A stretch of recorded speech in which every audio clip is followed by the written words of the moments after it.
All right, you've probably never heard of this term before, still face. Maybe you have, but it's not something you've probably given a lot of thought to or probably haven't heard a podcast on it. Well, today, Liz and I are going to talk about this, and I think you're going to really be blessed. You're probably going to be thinking about some conversations that you've had where someone has had a still face toward you, or maybe where you've had one towards them. This is all about bringing value into your communication and conversation. So take your pen out, take a piece of paper out, take down some notes. Unless you're driving, don't do that. But you're going to want to have these things in your head and in your heart that are going to help you in your conversation with your spouse, your children, and you're going to increase in your ability to communicate as you listen.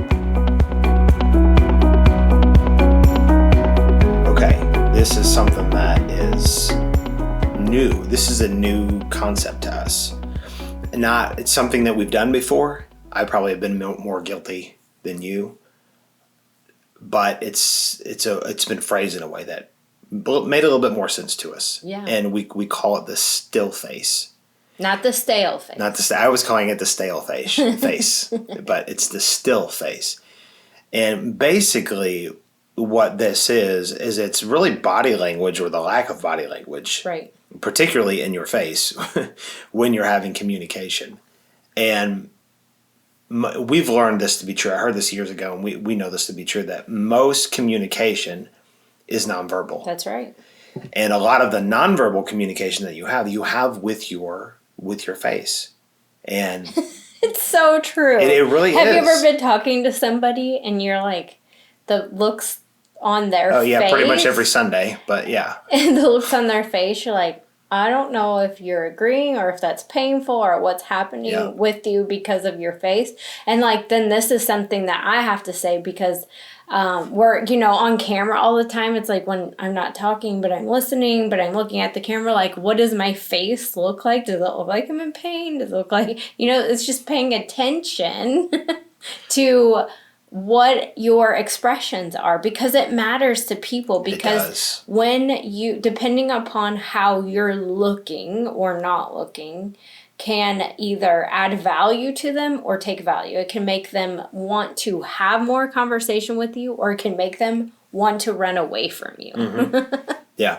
I remember when I was a kid, my dad and I were driving down the road, and he talked, I think, for a while, and then it was quiet, and I would ride and not talk at all. Now I'm completely different than that. I've more than come out of my shell. I can hold a conversation for a long time. A really long time. especially if I'm tired. I have some funny stories about that. But we were driving down the road, and he said, "It's okay not to say anything." And he said, "Sometimes your mom, she just doesn't say anything either." And looking back, I realized he was processing with the fact that I basically had a still face. I was, 11 or 12 years old or whatever. And I looked back and I realized he was processing, why isn't he responding to me? And then he was like, well, it's okay. He doesn't have to respond. Which is especially fine when you're dealing with a kid. You can only expect so much out of kids. They're just, they're awakening to the reality of life for the first 25 years. Their brain's not even fully developed. Literally, we talk about this, their frontal lobe, which is the part of their reasoning, part of their brain, is literally not fully developed. It's a true story.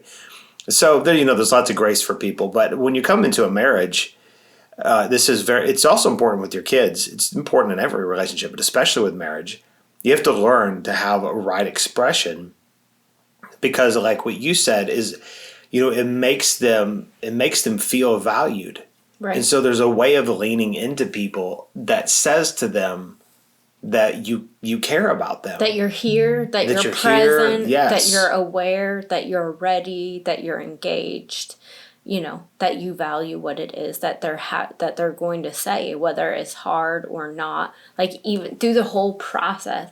One thing I've heard, if you have to have a hard conversation with somebody, especially a spouse, it's good to tell them ahead of time so that they can prepare themselves for this tough conversation, so that whenever they come engage in this conversation, they're not like, freaking out on their face or getting defensive or having the still face, because you can't come to any solution if you aren't engaged in a conversation. You can't even work through anything. You can't build relationship if you aren't willing to engage in conversation, whether it be good, bad, or ugly. So it's really good to know how you respond to, or how engaged you are, or what you look like when you're having a conversation with somebody. Yeah, so there's some really practical things that you can do to help you. What is a still face?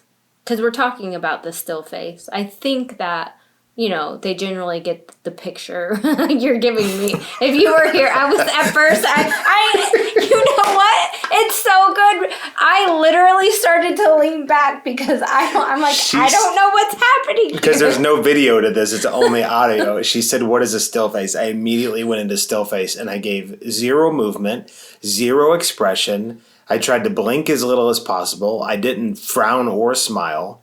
It was just extremely neutral. It was. And what happened, if you could see me, is instead she did not know what I was doing. That was perfect. It kind of freaked me out. And I started, like right now, I'm really leaned in. You physically pulled back. You're like, okay, fella.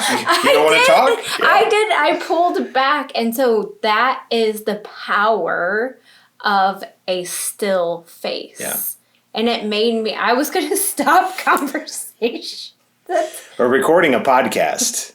So you don't want to stop. You have to keep going. Right. But you were not adding any value to this, and I was having to think, what's happening right now? So that is what a still face is. It's when you have that 0 expression, you're not engaged, you are very stone faced, and what happens in that moment is that you cause the other person that you're engaging with, or lack of engagement, to pull away. And ultimately, the longer you stay, people will just walk away. Mm-hmm. They'll turn away. It probably in a spousal thing, it'd be like, I am not talking to you right now, and just run away. Okay, jerk. Right?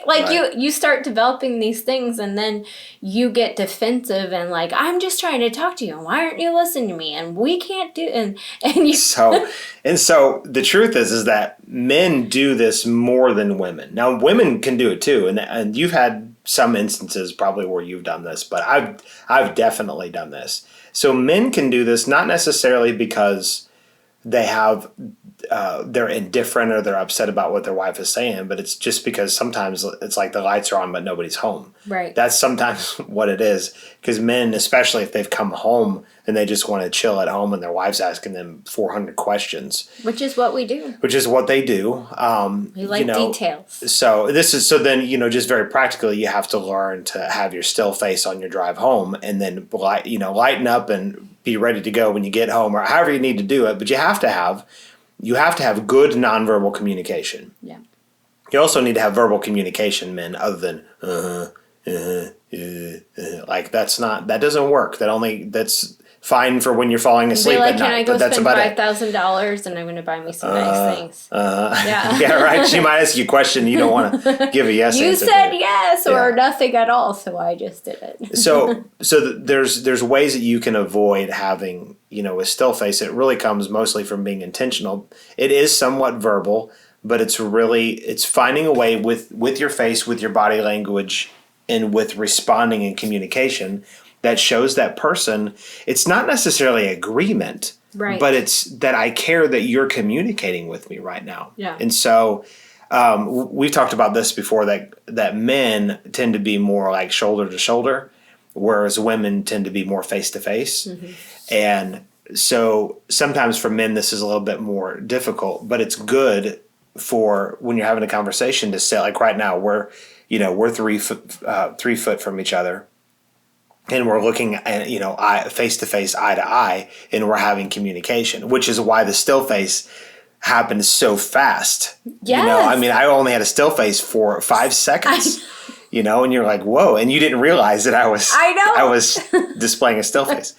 So, there's a way that you can nod your head. You can, okay, yeah, all right. I'm listening to you. Yeah. Okay. I hear that. Okay, I'm thinking about that. Like there can be some ways of engaging that show that you actually care. Now maybe you don't care, and if you don't, then you are a jerk face. You're still face on the inside, and you need to get that fixed, because if you don't care about what your spouse is saying, then you got bigger problems than just your body language. You need to get your heart right. So, but when it comes to people that, and most people listening to this, they probably do care about their spouse. That's why they're listening to this.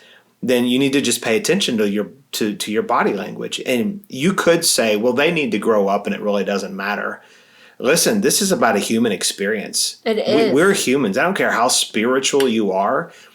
We are made to relate to each other. There's a reason why we can smile, why we can frown, why we can, you can tell even with the shape of somebody's, eyes and different things. Like right now, Liz is yawning, which tells me that she's not as interested in what I'm saying as what she could be.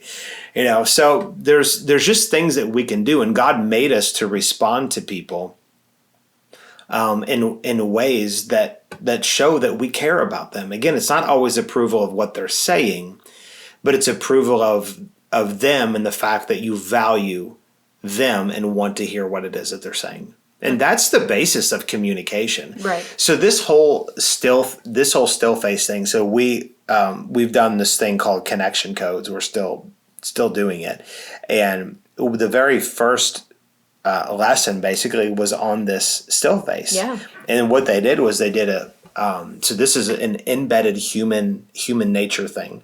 They did basically a study right. with babies. Mm-hmm. And what they would do is that with babies, they would, they have a mom there making all these, big sweet gestures. Babies and smiling. Yeah, and all that stuff. And the baby was responding and giggling and laughing and stuff. And the baby was 18 months old, maybe the video we watched. And so then when the mom just went total still face and gave no expression at all, that baby went from like happy to, hey mom, I want to have your attention, to mad. Like and trying to get the baby away. wasn't hungry, the baby wasn't tired, the baby Right. didn't have a dirty diaper. The baby was perfectly fine. But it literally wanted to get away from that situation because that mom had a still face. And then the mom turned the happy face, the I'm engaged with you face back on, and the baby lit right back up. Right. And so they did this study with a bunch of babies and basically found the exact same result. Right. And it's because, and it's not a baby thing, it's a human thing. Yeah. And so when people respond to us that way, now we may not cry and scream like a baby, but we on the inside we have the exact same emotion that runs through us that says, I don't like that. Why are they looking at me like that? Why aren't they showing me that I'm valuable to them? Right. That's not immaturity. It could become immature, but that's not really immaturity. That's human engagement and human experience. If you're going to have a relationship with somebody, you must show them that you value them. That's right. And if you don't value them, then they're not going to engage in relationship. That's just what happens. And then you have none. Right. That's right. And your children and then your spouse, like that shouldn't even be an option. Like you should want to add value to one another. You should want to be engaged, and learning how to communicate is the basis. And so even having this knowledge right now of like, do I give still faces? You might not even be realizing that you're doing it, but what you're doing is that you're not adding value into the relationships that are trying to communicate with you. Yeah. Therefore, they're going to stop communicating with you. So you just changing your posture, changing that, whether you like it or not. And, to me, like there's some super practical things. If you're going to have a hard conversation, then prepare yourself for that. Like it could be tough. They could say hurtful things. If you're in a conversation and it gets really hard, and you need to step away so that you can process things, then say that. I want to continue this conversation, but I can't anymore. And if we keep going, it's going to escalate to a really bad place. So because we have tendency in our human nature to either withdraw or to be aggressive in conversation. So if it's going to either places like walk away for a little bit until you can like get yourself composed again, are very helpful. But then just pause. Like sometimes two people, it's not that they're not engaged, it's that you just gave them so much information that they need time to process what it is that you said to them.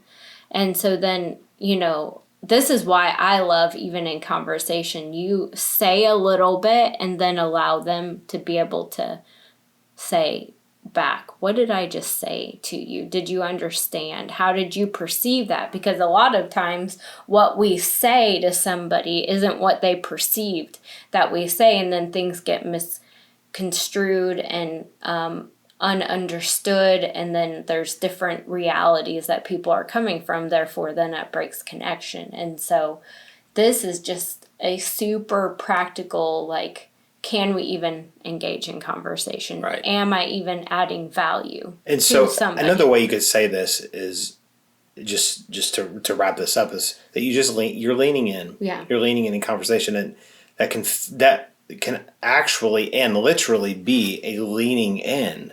Because if you're sitting there with your arms crossed, not really paying attention, that's not leaning into a conversation. We talk about this when we counsel with people.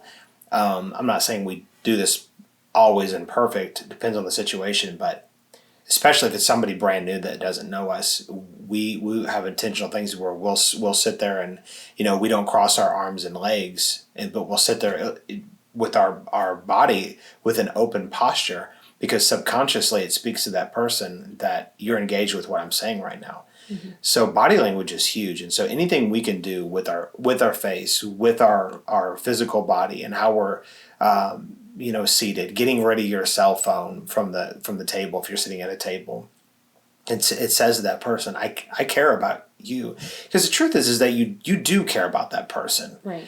But you need to make sure that there's not a mixture going on in there. Because like leaving your cell phone on a table when you're in conversation, I heard this one time, I think it was from Simon Sinek, and he said, he's got some really interesting things to say. And he said that, when you have your cell phone on the table, you're telling people you're very important to me.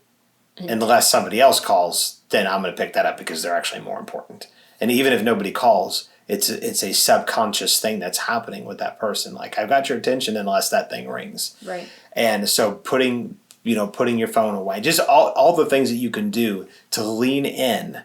And it doesn't mean you don't have times where, you're hanging out and the conversation's more, just natural, what's going on or whatever.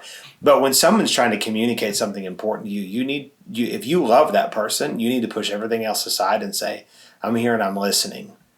And I want to hear what you have to say. And you may not even really want to hear what they have to say, but you do value them. And that's the point with this whole thing about stale face. No. Still face. I'll probably forever call it stale face. Kind of the same thing.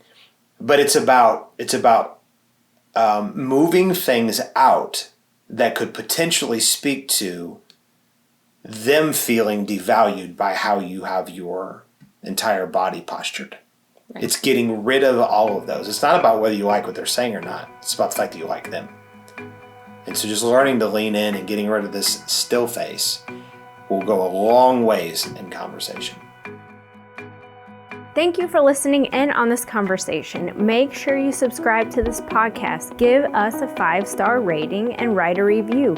Share with your friends and on your socials. For more information about Ward Ministries, check out wardmen.org. If this podcast is encouraging you on your marriage and family, we want to hear about it. Email us at info@wardmen.org, and make sure you keep your eye out weekly for the latest podcast on marriage and family.